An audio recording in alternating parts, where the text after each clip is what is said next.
Folks, there are moments in our history so profound and significant that they can become etched into our psyches to the point that those moments actually become part of who we are. And when those moments happen to involve sports history, they automatically tend to go to a very, very special place in our memory banks. And now, if those special sports memories just happen to also involve a particularly virulent city rivalry, well, then those moments can become elevated into the stuff of legend. Well, our guest today is certainly not someone who needed such a particularly iconic moment in order to define him and leave his lasting mark on professional baseball, because he enjoyed a fabulous career, playing 12 seasons, batting just a shade under 300 his entire major league career. And this switch-hitting, center-fielding base stealer who chased down fly balls with the best of them would inadvertently be thrust into New York sports immortality one Saturday night in Queens back in October 1986, when his Mets had tied it up in Game 6 of the World Series against none other than the Boston Red Sox. Little roller up along first, behind the bag, it gets through Buckner, here comes Knight, and the Mets win it! Yes, this particular moment is absolutely etched into a very special place in my memory bank. So, Damas and Aaron, the man who snatched New York victory from Boston's jaws of defeat and definitively emblazoned his spot in our remarkable New York history, whether he wants to take credit for it or not. The man who Keith Hernandez called one of baseball's all-time class acts, straight from the beautiful Palmetto State of South Carolina. He is William Hayward Wilson, but everyone knows and loves him as Mookie. Welcome, Meneer. Hey, how you doing? Good to be here. It's excellent to have you. I know that your career was special to you, and I know that it was a long and distinguished career. You were drafted by the Mets way back in 1977, and that was after the LA Dodgers tried to draft you, and you turned them down. You were drafted in the second round while you were playing for the Gamecocks in the College World Series against Arizona State in Omaha, Nebraska. And I know that you gave all you had, all 12 of those major league seasons. And I know that you take great pride in that, in the way that you approach the game. What a special kind of teammate and mentor you were. All real Met fans know that. And I know that you don't want to stand on any one single moment as your legacy. I know that your Christian faith largely defines and guides you, and that as a Baptist minister, with your guidance and light, you have been and continue to be a positive force in and out of baseball. You brought a whole lot to baseball, Mookie, along with that $1 million smile. Wish I had the $1 million. But Mookie, like it or not, this moment you gave us, it's just one of those moments. Yeah. It's one of those timeless moments that is etched into history. It's a the Giants win the pennant kind of moment. In fact, it's not just an incredible New York sports moment. It's been called one of the most memorable plays in baseball history. Now, I'm a Met fan by birth, so obviously for me, it was special. But even Yankee fans embraced that play and loved it because of who it was against. And that's the beauty of New York. You know that we coalesce in these moments. Your book took me back, and it enlightened me to a lot of things. And what really comes through in revisiting those years is that what rises to the top is what you really brought to the team and to the game of baseball. And that wasn't just about baseball ability. It's funny. I think that when anyone is drafted, I think they have the visions of being the person that makes just a huge impact on the organization, whether they admit that or will say that or not. And I was no different. And when you, like in high school and in college, you become accustomed to winning, because normally you play with some pretty good teams, and usually you're the best player on the team, and you think that that's going to last forever, that you're going to be the guy. And I think initially, pro ball was a big downer for me. I wasn't aware of what it took to be a professional athlete, and I think that was the biggest adjustment for me. Was just understanding that everybody on that field and on the opposing team was that guy. So that take a little bit of adjusting and getting used to. So then you have to re-evaluate yourself as an athlete and as a person, and you have to come to the conclusion that you can only be the best person that you can be, and those results will be determined by other people. And I was convinced that I could make a difference. I knew that my difference would be a small part of what the Mets were going to be ahead, was going to eventually become. But and that's really all you can do. I don't think anyone can ever, determine what the future is going to be in sports. They can only go by moment to moment. And I learned that at an early age. It's one day at a time. One day at a time. That's all you can worry about. You can't worry about tomorrow, and you can't worry about yesterday, because baseball is a lot of failure. And if you carry that, then you definitely is not going to be successful. So I just wanted to concentrate on being the best person that I could be. And that's the old saying, let the chips fall where they may. And it served me well. And that's all I try to be, is try to be genuine. Every day you saw me on the field, this is who Mookie is. Which answer the question, who is a Mookie and what is Mookie? So I try to answer that every day. What I think that was to be the best possible Met player, best possible person that I can be representative of both organizations and family. What rises to the top is what is your presence on that team. And what I hadn't realized at the time, or perhaps I forgot it with all these years going by, you were really the longest term Met, or one of them, on that team. Were you there longer than anybody on that team? You were there in the organization since 1977. Wally Backman and I were drafted in the same year. Wally was number 1 pick, and I was the number 2 pick. So between Wally and I, we were the two, we had been with the club the longest. So Wally Backman was right along with me as far as, tenure with the Mets. Now, that cast of characters, at the time we knew it, but looking back, it's even more incredible that mosaic of who was on that team. I don't think you could write a more compelling novel about a baseball team when you think about those individuals, McDowell, Dykstra, and Hojo, and then you mix in Doc Gooden and Strawberry. Yeah. I think, and I have to echo what you said, that was a very unusual group of characters. They were headstrong, and each person, for lack of a better term, was his own man, and I don't think that you could probably get away with a lot today that we got away with then. But the team allowed those guys to be themselves, and winning was a product of the guys being themselves. That they were individual characters. They weren't robots. There wasn't a culture where everyone had to dress the same, talk the same, act the same, and that was good and bad in that. So let me make that clear. It was good and bad in that, because sometimes I think they went too far the other way, and it wasn't things that you probably teach kids, and when it comes to be a professional athlete. But the one thing that they were determined to be the best that they could be on the baseball field. And I think that's what I loved about those guys. We are great friends even today, and and there are a lot of things about those guys that people don't know. I know they wrote books about them, and it's always about the bad guys won and the guys being crazy. Yeah, all that's nice for reading, but when it came down to being this people, they are some of the best people I've ever been around. I remember things, we go on a road trip, and I used to have my son Preston with me all the time. My wife and I would be in a hotel, and someone knock on our door. One of the guys would come to pick up my son Preston and go to the amusement park with him. They'd take him.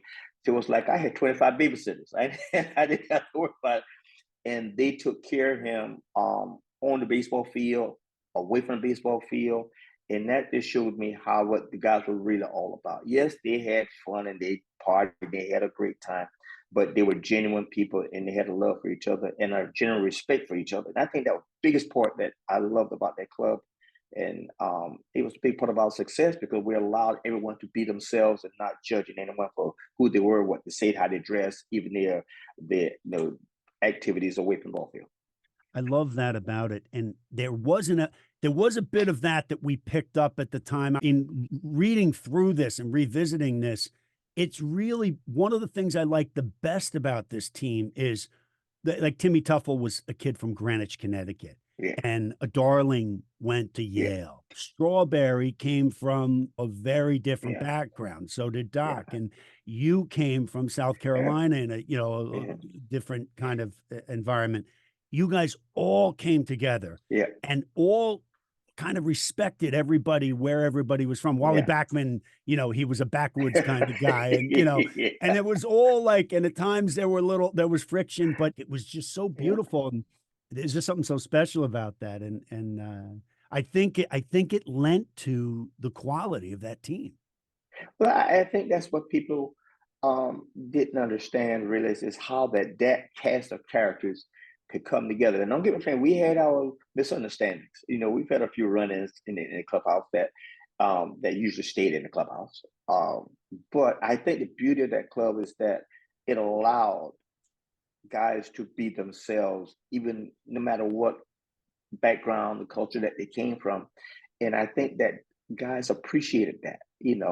Ronnie was just one of the most intelligent people that ever been around, but ball players and stuff. But it allowed him to, like a better term, let his hair down and be Ronnie and be a big kid. Maybe he wasn't able to do that at Yale. I don't know. Keith Hernandez, there again, very, very intelligent, but he was a different Keith, when in the clubhouse. Gary Carter, we all knew Gary Carter, late great Gary Carter. He was different and a guy that wasn't well liked in other ball clubs, and it took some getting used to Gary for his personality. But there again, he came in and after a month or two, he fit right in. And that club allowed you to do that. And you weren't going to be second guessed by anything you say or did. Hey, you are who you are. When you come to the ballpark, we got one job. That one job was to play baseball. And that's what's beautiful. It's really what New York in many ways has Yeah. represented for hundreds of years Yeah. is this tolerance and this diversity and this Yes. welcoming. And so it makes sense that it all kind of came together here. Okay. So it's Saturday night, Yeah. October 25th, 1986. It was warm for that time of year. It had stayed in the mid 50s straight into the night. And it was just before midnight, a waning crescent moon appeared above Shea Stadium. It's the bottom of the 10th. You guys are down 3-5 in game 6 against the Red Sox. You take it from there. We're down 2 runs, but we've always come back. I think we had unbelievable record for coming back and winning ball games. But this was different. We were in the World Series and we were down 2 runs, but there was still a calm about everyone because we had 2 of our best guys coming up to start landing. We had Keith Hernandez and Wally Backman. Okay. When those 2 guys made out, things changed. And I don't know if people can look back at the video and look at their dugout, but there wasn't a whole lot of cheering going on. I was sitting over there right across from Davey and Mel Stoudemire. And I remember saying to myself, man, we about to blow this thing. We got the 2 outs, we're down 2 runs, and Wally and Keith. And so we got, middle lineup coming up. And when the first guy gets up, Gary gets up, he gets 2 quick strikes on him. So it's just a matter of, okay, let's just wait for the shoe to drop. He gets a hit. Okay, no big deal. He got a hit. We still down 2 runs, and Gary's on first base. All right. Then Kevin Mitchell, he gets 2 strikes. Nothing to get excited about. He gets a hit. All right. Not to mention, Mitchell was already in the clubhouse. So that's another story for another day. Ray hits up. Again, 2 strikes. Not feeling overly confident, and I'm grabbing my bat. I'm not grabbing my bat, and I'm not really running up to the on deck circle like I normally would because I'm not. What the chance of I getting a chance to get a hit? That's not going to happen. Did you think you weren't going to even get up? I didn't think I was going to make it that far. In all honesty, I know people tell you a story about, well, we knew he was going to do this, we knew he was going to do that. No, we didn't. All right, we were human beings. We were the Mets, but we were human, and this was not a time to be cheering and patting ourselves on the back. But Ray gets the hit, and 1 run scores. There is a little things change just that quick. So now I have to really change my way of thinking. I'm going forward. We're about to lose this thing too. We got a chance to win. So that's how things change, and which is remarkable. People talk to me all the time when I know what was I thinking. I wasn't thinking anything. It's just like I got a hit now. I got a hit. So I go up the bat, and believe it or not, I get 2 strikes on me as well. Well, I had one theory in baseball. You throw it, I'm gonna swing at it. So I said, all you can do is go up there and take your hacks. And now I'm saying this to myself, just hit, just go for it. And I didn't know how many pitches it was until maybe might have been a year later. I counted the pitches. I really did not know I had swung at that many pitches. The time just kind of stood still. And I'm really just concentrating. I didn't hear the boos. I don't know how many people was in the ballpark because I heard no one. I honestly heard no one. And I'm swinging for my life, man. If the pitcher had known who I was, he would have threw it over my head, and I would have swung at it. That's how wrapped into that moment I was, And to be honest with you, I was cheating a little bit because I knew Bob Stanley. He likes this little sinker, he throws that little sinker. So I'm looking away, and at all these pitches, I'm looking away on every pitch because I'm thinking he's going to throw a little sinker, try to get me to roll over it. And when that ball came inside, because I was looking away, I don't know if that ball would have hit me if I hadn't jumped. I really don't know. I don't think that ball would have hit me. But because I was looking so far away, I panicked and I jumped. And I think it's going to surprise the catcher as well because I know Gedman, that's a ball that he normally would catch. But pass ball, wild pitch, I don't care. At this point, we're not even going to argue about that point.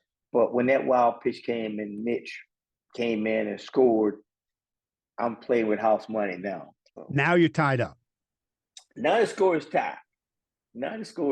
So I'm not worried about getting booed. I'm not worried about having to leave town or anything right now. So all I got to do is just keep swinging. And I did. I'm swinging right there. And the pitch that I hit eventually was a good pitch for me. Middle end, down for a left-hand hitter. That was my dream. And I hit it the way I'm supposed to hit it. I just rolled over it. What did you think when it left your bat? The moment it left your bat? Is this a family show? You say whatever you want. Oh man, when I swung at the pitch, like I said, it was a good pitch for me to hit. And when I rolled over it, man, I said some things, man. I can't repeat them. I probably would never say it again. Okay, so you were unhappy.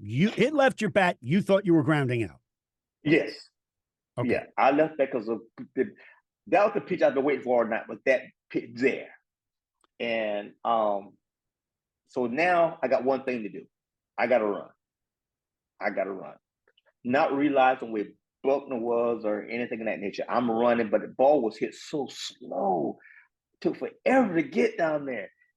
And when it went between his legs, the thing I said I wouldn't say again, I said it again. I just, in my mind, I'm saying, holy, I know what you said. Okay, we adults, so we can fill in the blank right there. So when you looked up, when did you first realize that ball got through Buckner? When did you see that? Oh, I was halfway down the line. I saw him moving over. Did You you know, see it go through his legs, or did you see oh it only yeah, once it was past him? no, I saw it going through his legs. It was that the ball was right down the line. I mean, right in my vision. I could see it. I'm running, so I'm thinking about beating him to the bag. That's what I'm thinking about now.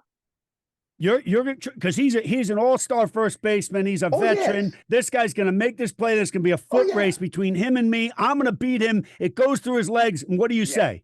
What I say? What did you say? You're gonna make me say it, aren't you? You're gonna make me say it, I'm going to beep it out anyways. but you can you can imagine. Yeah. Just imagine seeing something that you know is impossible. And this was it. Because like I said, I knew Buckner. I knew what he's been doing all for those how many years, 12 plus years in the major leagues. He was a very good player, very good fielder. I mean, there was no way he was going to miss that ball. My only chance would beat him to the bag, which it was good because he was farther back than I really thought. He was farther back. It was just a total shock where he missed that ball. Total shock. What's the best thing about winning the World Series? Oh, the best thing about it is just fulfilling the anticipation and um, what we thought we were able of doing, fulfilling, finishing a job that we started in '85 because we felt that we should have won it in '85. And that was like redemption because we really should. We 84 and '85 were two of the best years of baseball I've been around, and I thought that those years was a preview of what '86 eventually became, was us winning the World Series. Not in that fashion. We wanted to do it with ease, but it wasn't with ease. But I think the finish was fitting, and it was well deserved because we had really fought well and been through a lot. But sometimes good teams just don't win for whatever reason. Freaky things happen in baseball.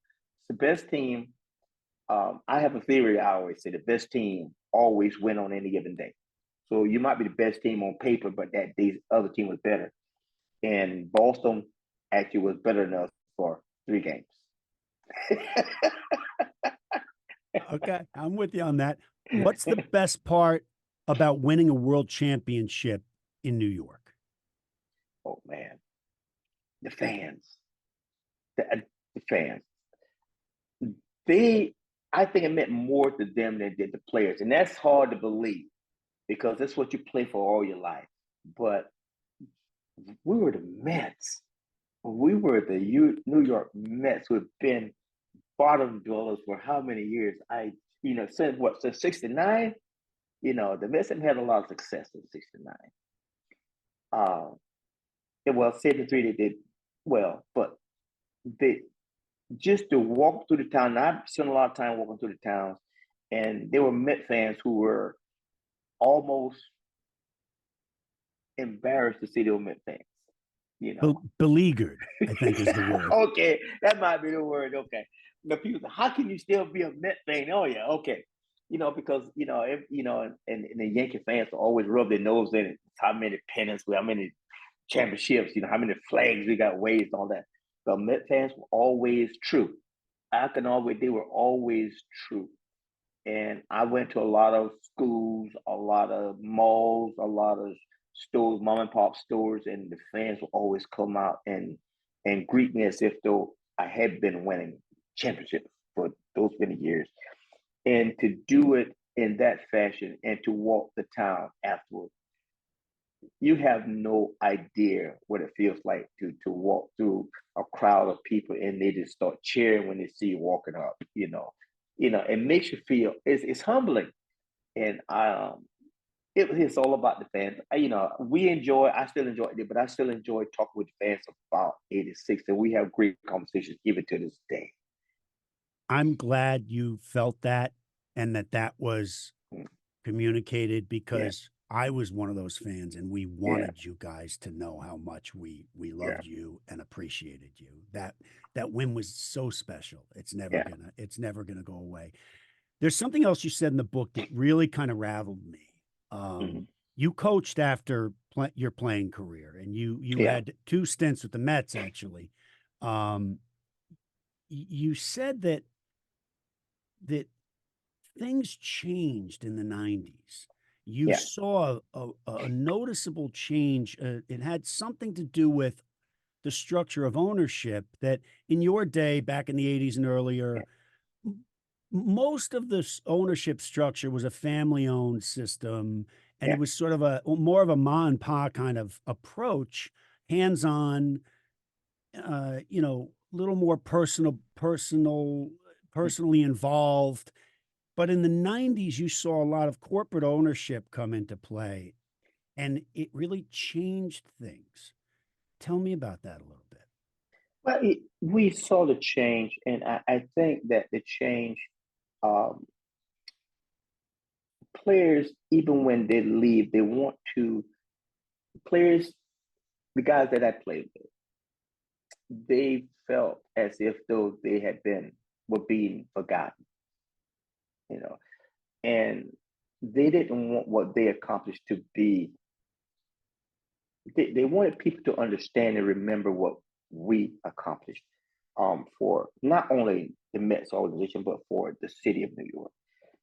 And all the players felt that way. There just wasn't enough of the Mets past representation in the organization. And that was disturbing. Even though I was still working there, I didn't feel part of the organization. As a matter of fact, I think there was one term I used in my book is I call myself a hood ornament, I think. And for people who don't understand what hood ornament is, a hood ornament is any car has a symbol on it.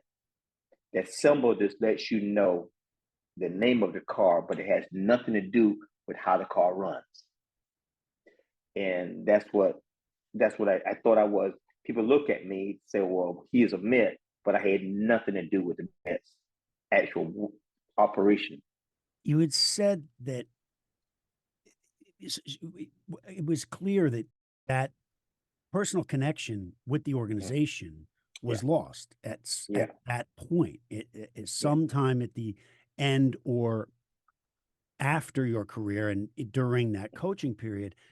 One of the things you said was that with this new ownership structure where there's a lot of this corporate yeah, ownership, that the players don't actually care if they win anymore.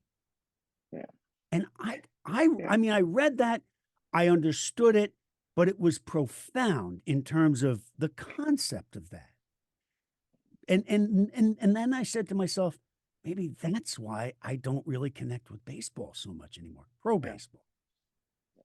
But I think I think you could probably go to any sport and probably come to the same conclusion, because players now so um, they have other interests, a lot of other interests where um, we probably couldn't afford to do other things that players do now. I know, and I mean, more power too. Okay, God bless them.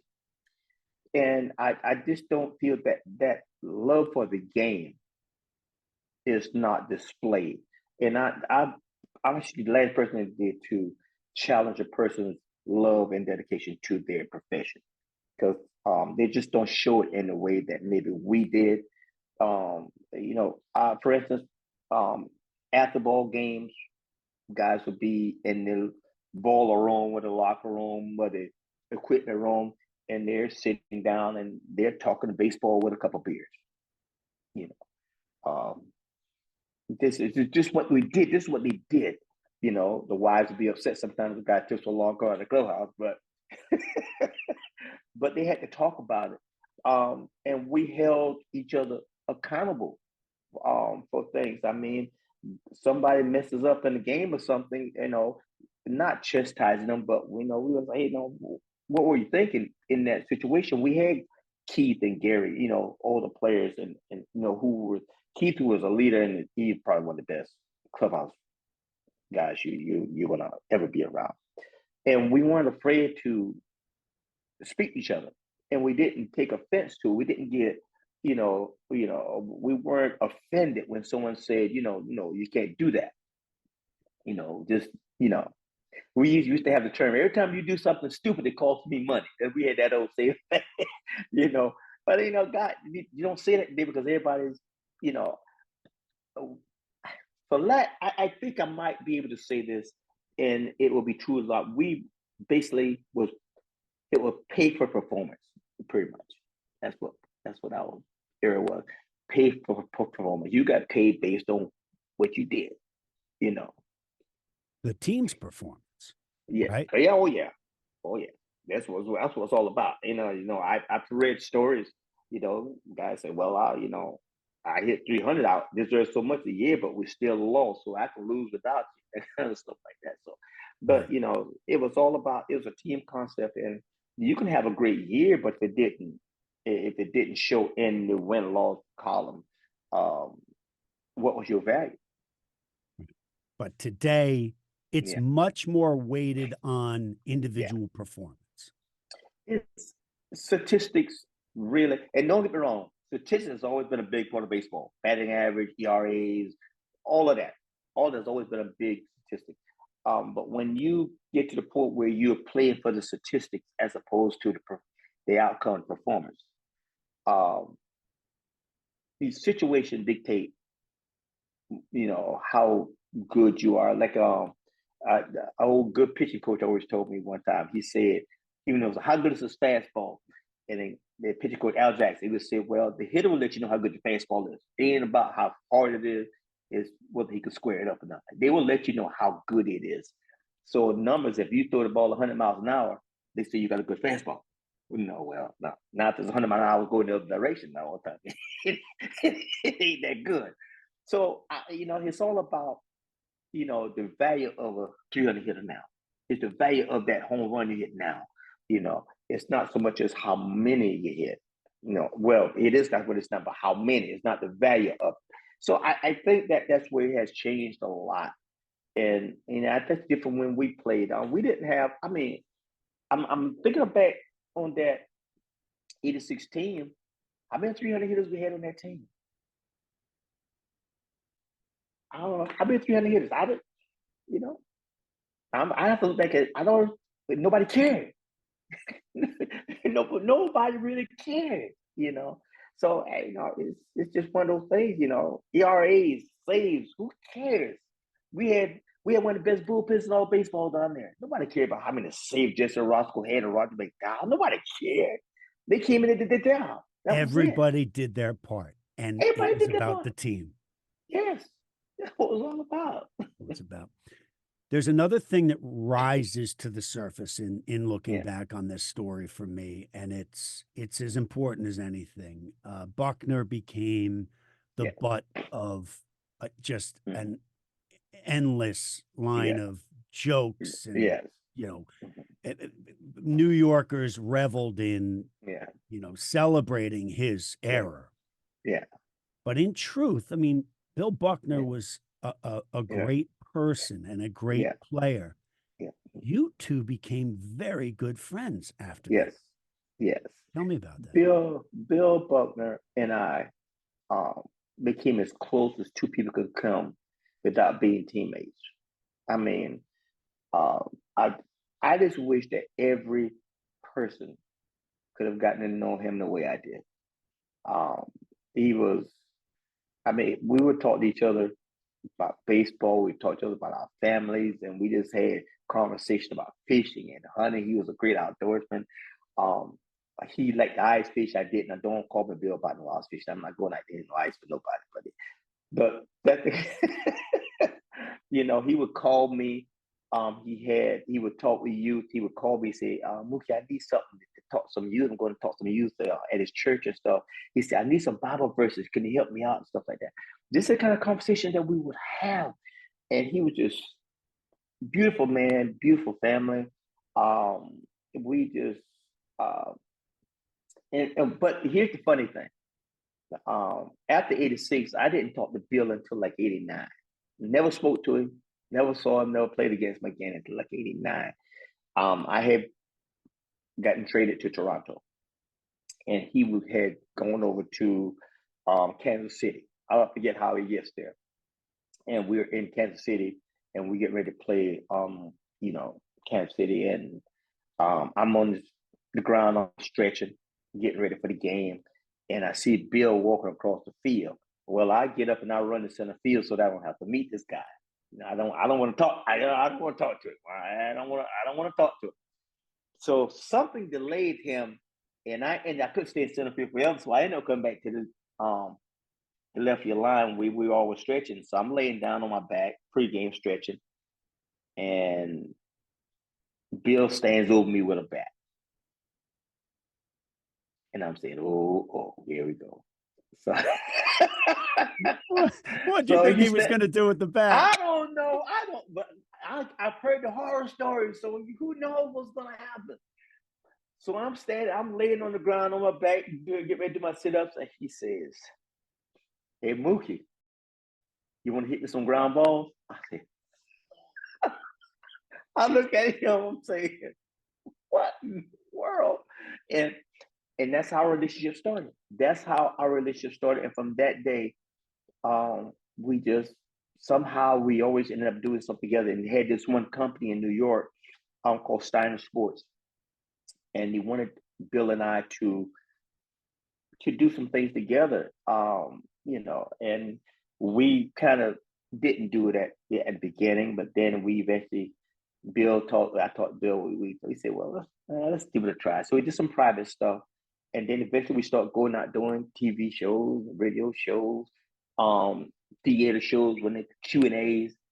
And I got to see who he really was. And every once in a while we run against someone who wanted to be a pain in the butt, being smart, wanted to say something, smart joke, Bill Butler joke. But he was so gracious and so honest about everything. And we had this conversation, talking, we go down to breakfast, we eat. He said, this is very therapeutic for me. I say this for me too, Bill, because I felt guilty that he went through all what he went through based because of what I had done.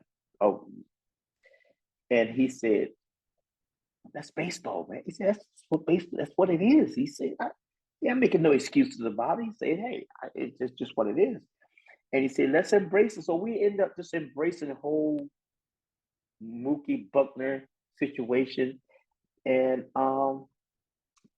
he looked at me, he said, guess what, man? He said, because of us, I got to put two of my kids through college. He said, I made so much extra money. I said, only you would think that, Bill. Only you, but that's how funny he was. And he was just, I really miss him as a friend. And I got the impression he felt the same way. And I was so taken that they had a private service for him when he passed away. And his wife wanted me to come to the service. And she started to tell me how much Bill would talk about me and stuff like that. And it was, one of those, this great man that I miss. That's a beautiful story. I'm glad you mentioned Steiner Sports. Is my brother Pete worked there and worked with you, and that's the reason I got this interview. Yeah. So thank you, Pete. And it was those stories that he would come back with that would just touch my heart, and everybody would hear these stories like that. And it almost reminded me of Joe Louis and Max Schmeling, how the friendship they developed over the years after those two incredible bouts and all the bad feelings going back and forth. Max Schmeling ended up paying for Joe Louis's funeral expenses. They were such good friends by the end of their lives. And that, I love hearing that, Mookie. It's beautiful. And as a Christian minister, what might be something when you look back on your career now that you might have done differently? Or if you had a second chance, is there anything you might approach differently during your playing career? Well, I look back and there is something. I see along the way, people have three things that they have to deal with. I know three things, major things they have to deal with. That's success. You have to deal with it, knowing how to accept success and how to deal with success. And then during the course of being successful, you're going to have disappointments and you're going to have regrets. I have lots of disappointments, and I only have one regret. One regret is I didn't pay more attention to being a better hitter, because it didn't bother me about being a great hitter. I wanted to be the baseball. I wanted to be the base runner and the center fielder. This is what I put all my focus on. And I look at it, I say, I could have been a better hitter. Not to get me wrong, I wasn't bad, but I could have been so much better. I didn't devote the time in the hitting that I should have. That's the only regret that I have. I stuck with my faith, and it carried me through the rough times. My wife and I, we got married when I was in double A ball, and I was making $700 a month.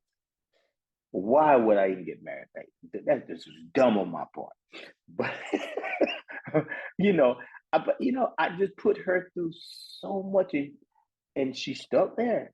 That's the only regret I have. Everything else, I didn't compromise my values at all. And in baseball, you have every opportunity to do so. No, I've had a really blessed life and career. So that's it. Well, let me say you did pretty well at bat over 12 seasons. Like I said, you batted just a shade under 300. Yeah. But I will add this. Yeah. Your son Preston had a major league career. Oh, yeah. Okay. Now, he batted just a shade under what you did. Yeah. But for the guy who has probably the most significant RBI in Major League Baseball history, he's got you on the RBIs, Mookie. Yeah. Big time. Yeah, he's got a lot more RBIs in 10 years. He got you. Yeah, but he put in he was a different player. We talk all the time. But in fact, when I was coaching with the Mets and he was playing with the Marlins and whomever, we would have our baseball sessions at his house, and we would talk base running. He was a very good base runner. He was 30-30 club. I think 30 home run, 30 stolen bases. So he had a really good. Not as many as you, though. No. We ain't going that far now. Listen, I gotta, like I say, I'll teach you everything you know, but I'm not gonna teach you everything I know. But I was proud of him because he won the base running awards when he was with the Mets.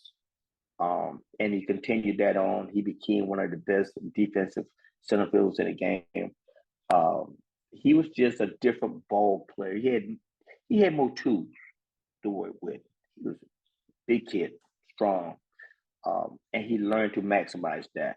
And he put in more work. And like I said, that's one thing that I didn't do, that he did. Although we never talked about hitting.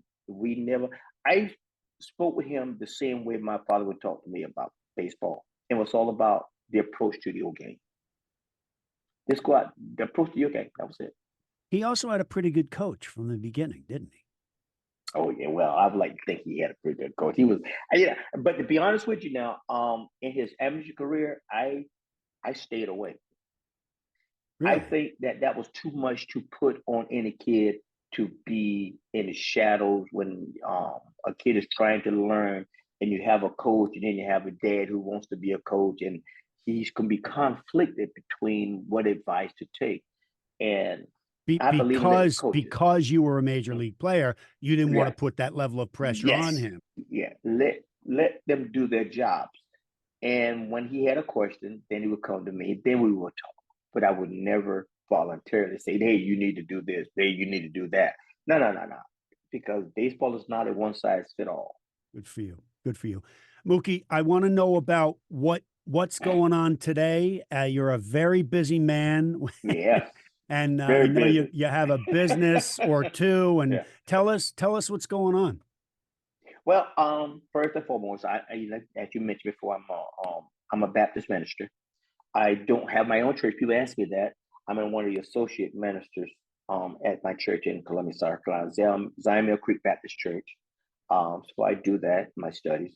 Um, and on top of that, my brothers and I, we started a catering business. So we love to cook and we travel the East Coast.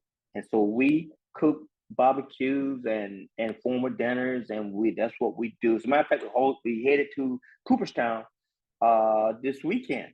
We're gonna be up there cooking in Cooperstown. That's what I do today. As a matter of fact, yesterday I was prepping a lot of a lot of meats and stuff that we're going to be cooking and stuff. So this will keep me busy, and on top of that, being a granddad. So that kind of takes up my whole day and week. It's just busy, always doing something.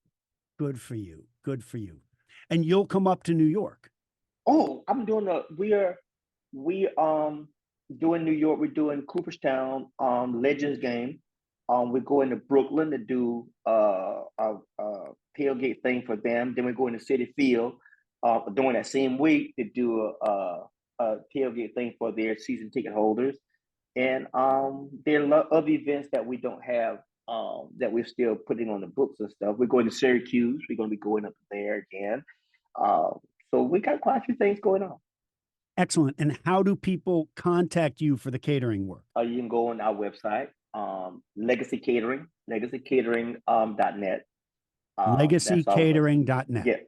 Yeah, legacycatering.net. That's our thing. But I do have an email that I got. It's got legacycatering21@gmail.com. It's a joy. And talking baseball, I think that it's important that people understand how we ex-ball players, how we survived and how we still survive, and that baseball was more than a game to us. Mookie, we are part of the same generation, you and I. Yeah. We're only a couple years apart. Yeah. We are the last analog generation. We are the last generation that will have grown up analog and in our adult years experienced a complete transition to total technology. And when this segment of society moves on, no one will really remember it. Yeah, that's scary. I think that, the one thing about our past is never forget your past, because your past makes you appreciate where you are, and also gives you warning of what not to repeat. And I think that we learn from our past. It's the same thing about failing. People say, well, forget about failing. No, don't ever forget about how you failed. Don't ever forget that, because you're going to need that in your memory to remind you of what you did wrong and where you need to go. So I think it's important. And you're right. I'm at loss some of this stuff we're doing now. I don't know how to do some of this stuff right here, right now. But I still do things that I grew up with. And my brothers and I, we are determined that we stay together and we do the same things that we did when we grew up in that day. We were kids. And I think that's why our bond is so strong, is that we want to do something that's going to keep us together, even having fun. Our mother taught us all how to cook, and that's how we actually named our company Legacy, because this is what it's all about. It's about my parents' legacy. My mother was a great cook, and she taught us all how to cook, and we want to honor them by doing the great job of cooking. And her thing was watching people eat. She loved to watch people eat. And we've done it for years, just cooking for churches and for families, free of charge. Really? And we decided to make it a bit. Yeah. Now we say, hey, look, most of us retired, so let's make a business out of it now. Yeah. Beautiful, Mookie. Yeah. Folks, the history of this incredible city is loaded with instances of spiritual intervention. The example set by this gentleman is a perfect illustration of that. Keith Hernandez had it right. You are definitively one of baseball's all-time class acts. Mookie, like the Mets you played for, you are amazing. I will forever cherish my '86 Mets, and I will forever thank God that you found your way from the University of South Carolina to Queens, New York. Your incredible spirit is forever etched, not just into baseball history, but into our New York history. And I say, God bless you and your wonderful family, my friend. Thank you so much for being here. Well, thank you for having me. I really, really enjoyed it. We gotta do this again sometime. You tell me when, Mook. I'll be there. And I'll come down and see you in Columbia for sure. I'm easy to find. Trust me. Very Okay. easy to find. I look forward to that. Thank you so much, and we'll be in touch. Great Thanks for seeing having you. Okay. Okay. Nice work. Bye. Bye-bye. All right. Bye-bye.